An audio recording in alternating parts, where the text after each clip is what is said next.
Good day everyone, you're welcome to the channel. This is Glow Fashion and thank you so much for stopping by.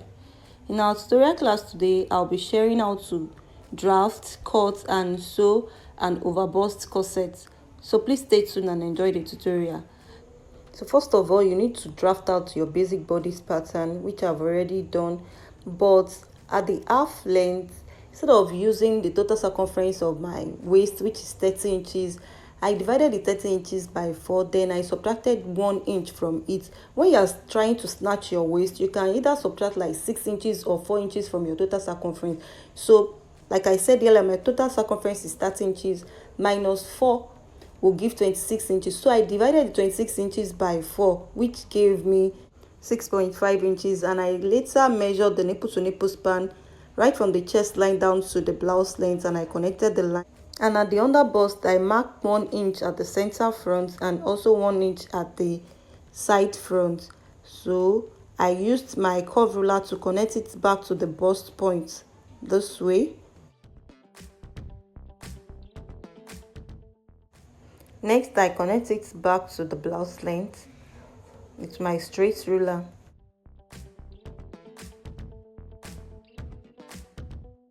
And I later placed my tape back to the chest line, and at the center front of the chest line I measured 1 inch, just the way I did for the under bust, and I measured 1 inch again at the side front and connected again with my curve ruler. Next is our side dart, and to manipulate the side dart you have to measure the difference between your front half length and your back half length. For me, my front half length is 17 inches while the back is 15.5, so you just subtract the two from each other. So I have 1.5 inches after subtracting the two, and I proceed to mark my 1.5 inches under the bust point. So I marked the 1.5 inches and connected it back to the bust point this way. Now after doing that, in order to fold it well, so I decided to divide the side dart into 2. So this will help while folding, but it is not compulsory. If you can fold it well even without dividing, why not go on and do that? So after marking the points, I slant it back to the bust point. And in order for me to fold it well, I had to open up the middle of my pattern. So I proceed to do that. So after opening, it was easy for me to tape it down. Then after taping, I connected it back to the line. I blended it well. Next, I proceed to the center front and I mark ½ inch downward. You can do more than that, depends on how low you want the center front to be. If you want your cleavage showing, you can bring it down more than that, but I don't want my showing, so I stopped it at ½ inches and I connected it back to the chest line.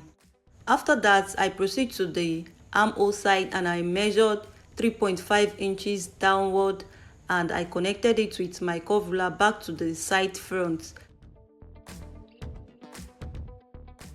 This is optional. If you want it wider than this, you can go ahead and measure like 1 inch after the armhole curve. You can measure 1 inch, you can measure ½ inch outside the armhole curve, then you connect it back to the armhole shape.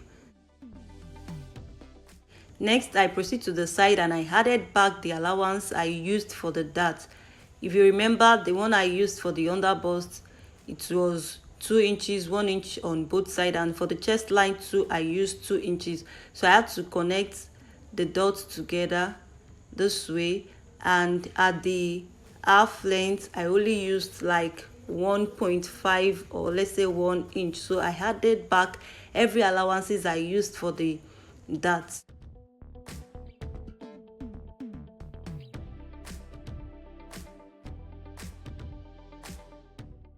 After adding it back, I came back to the blouse length and I marked 2 inches after the circumference of the blouse. This is optional, it depends on the shape you want. So, but please note this is not conical corset. I just decided to make the side this big, though I'll still reshape it. I later blend the shape well at the edge here. I don't want it too sharp, so I blend it well. It must be curved, not sharp.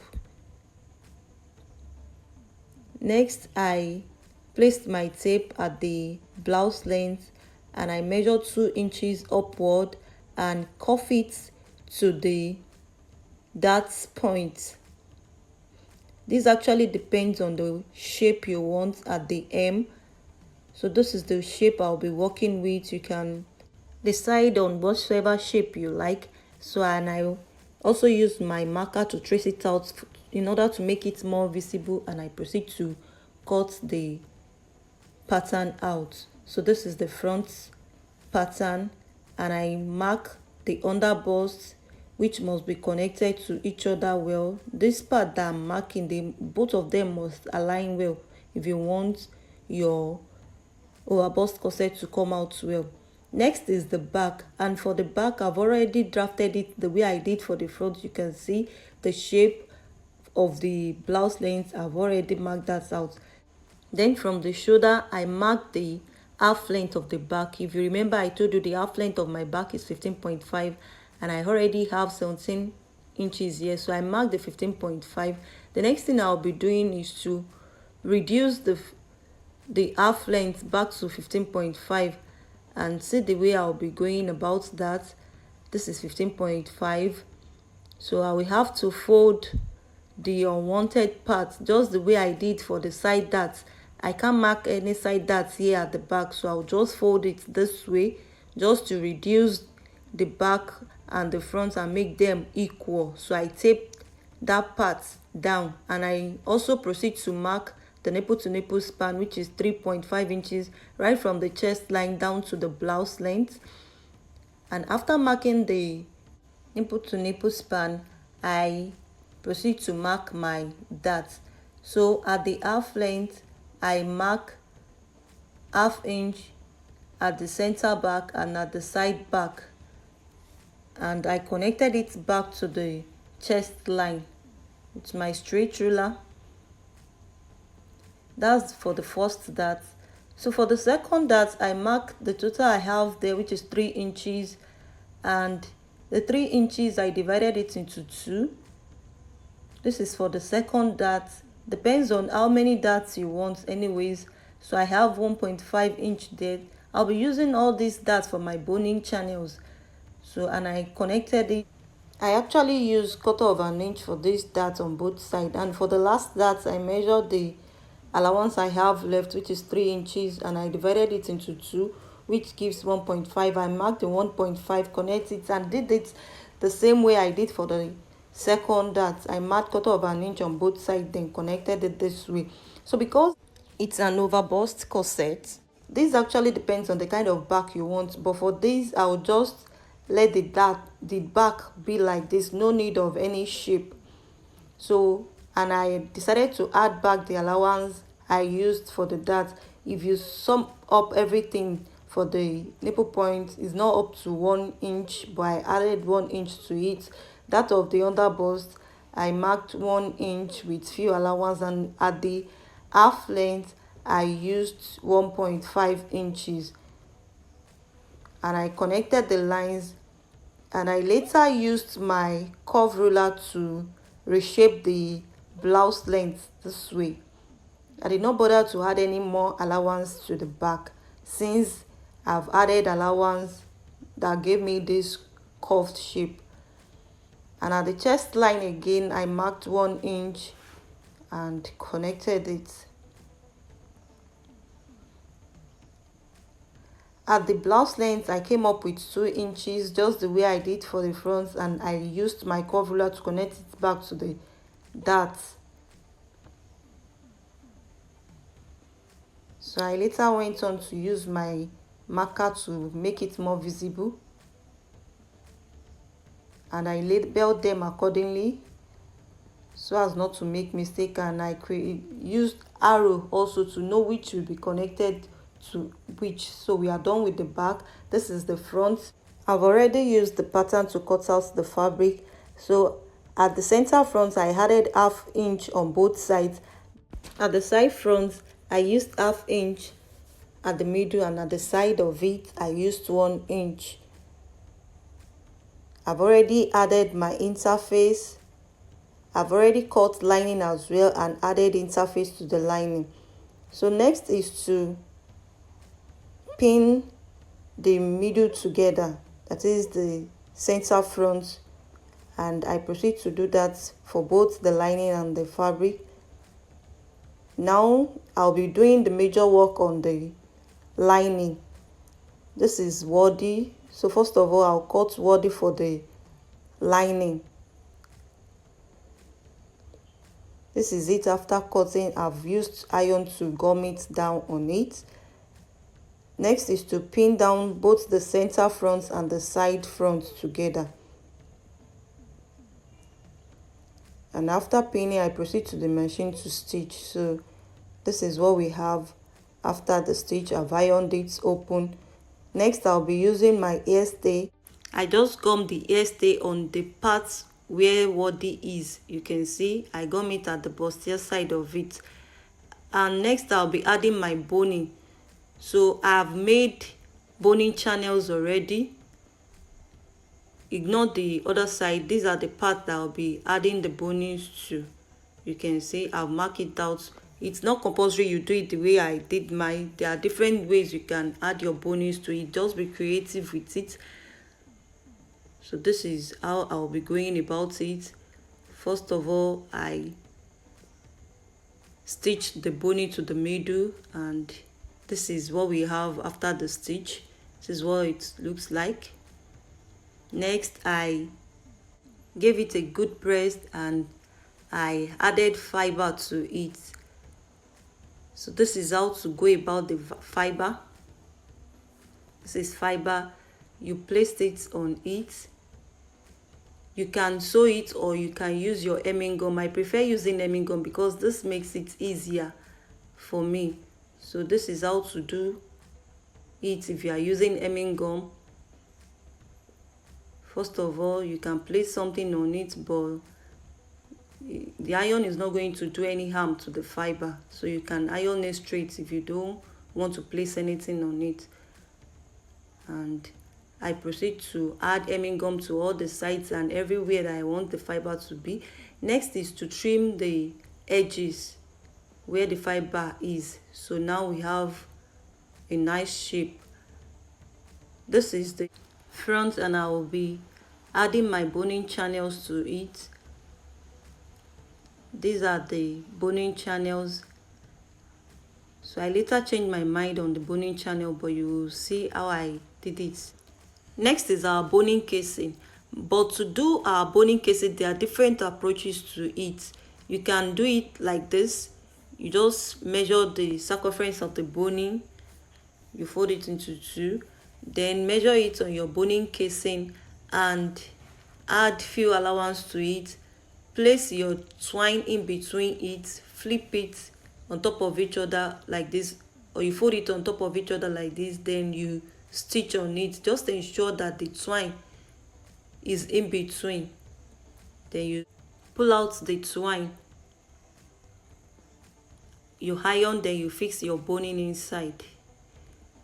The next one is you can just place it on each other like this, stitch on it, iron it, then put your boning inside. After fixing your boning inside of it, you can see the edge. You just ensure that the boning does not reach the edge. You can as well measure the inches of the boning channel before fixing your boning inside the casing. Then you place the boning casing on the channel. Then you start to stitch. You stitch one side, you flip it over, stitch on it, then you top stitch on it. So these are the boning channels we have already. Next is to iron it.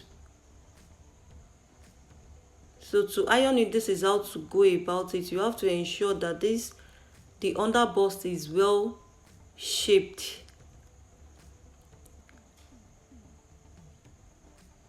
After ironing, then you go ahead to stitch both the main fabric and the lining together. First of all, you pin down the neckline.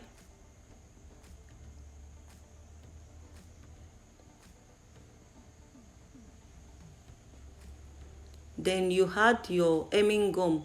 So when you finish stitching and you are ironing, the hemming gum will allow it to relax well on each other. So that's why we are adding hemming gum to it. Next is the back, and for the back I did not add any boning casing to this. I only used the boning channels I have and I stitched my boning to it. So next I stitched the neckline together, the neckline of the lining and that of the main fabric. After stitching, I later proceed to stitch both the front and the back bodies together.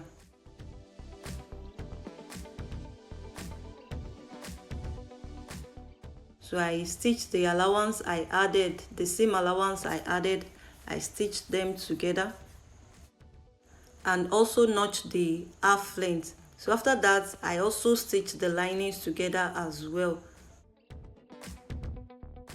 So at the side, after stitching the side, I had to create a boning channel there again. So I make another boning casing for that side and I proceed to stitch the boning channel. So this is the armhole side, so I proceed to stitch that as well.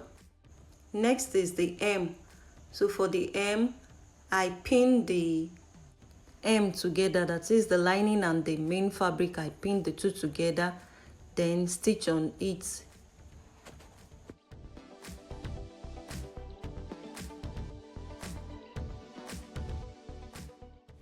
Next, I proceed to create the lacing bar, and for the lacing bar, first of all, you have to stitch the back side together, that is the lining and the fabric, they have to be together. Then I cut out part of the remaining fabric, so I measured 3 inches. I folded ½ inch in at the side, then at the hem also I folded ½ inch in. First of all, I will stitch it from the lining side. So I placed the lacing bar this way and I folded it because I ensure it's a bit longer than the back, and I proceed to stitch. Now after stitching, I placed my boning on it this way. On the part that I stitch, I place the boning and I proceed to stitch the boning. I stitch only one side of the boning. I did not stitch the two sides. I stitch one edge of it. I also stitch another boning under the folded part. This will give support to the first boning I stitch when fixing the eyelet.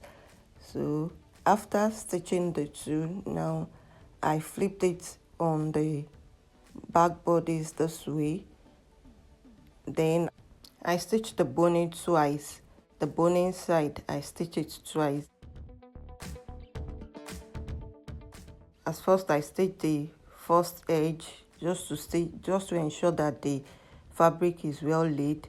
Then I stitch the other side to ensure that the boning is firm on the cloth. Now we are done with the boning casing. Next is to pipe the hem of the overbust corset, and to do this I already cut part of the remaining fabric. I cut 2 inches for the width, then the length is as long as the length of the overbust corset, that is the hem of the overbust corset. Next I placed, you can see I ironed one side of fold, so the part that is not folded, I stitch it on the lining first of all. Then after stitching the lining, I went ahead to fold it again on the main fabric and I stitched it. If you remember, this is the part that I already ironed, so it was very easy for me to stitch. This is what it looks like after stitching and after sewing. I would have loved to wear this so that you can see the beauty, but I don't have an eyelet machine and I will have to take it out to do the eyelets. So thank you very much for watching the video to the end. Bye.